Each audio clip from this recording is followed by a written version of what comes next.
Bismillahirrahmanirrahim. Assalamu alaikum. My name is Hassan and today we are going to display dimension letter, length, width, height to WooCommerce formatted product dimension output in WooCommerce WordPress using custom code. Before starting work, it's my request, please subscribe my channel. Thank you. Now back to our work. So we are in additional information tab and then you see dimension. So this is our output. So we are going to display length, width, height letter. Now go to dashboard. On left side you see plugin. So click on add new plugin. Then in search plugin write WP code.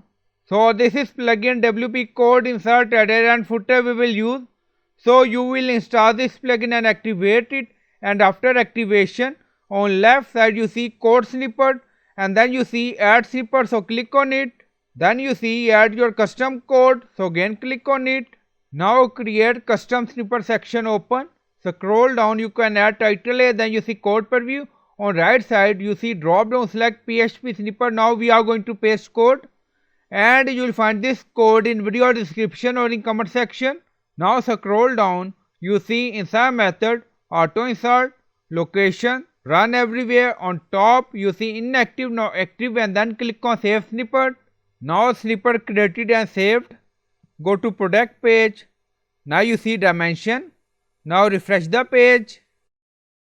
Now you see output, length, width, height. Now you see. So I hope you like this video. Please like, comment, share, subscribe. Thank you for watching.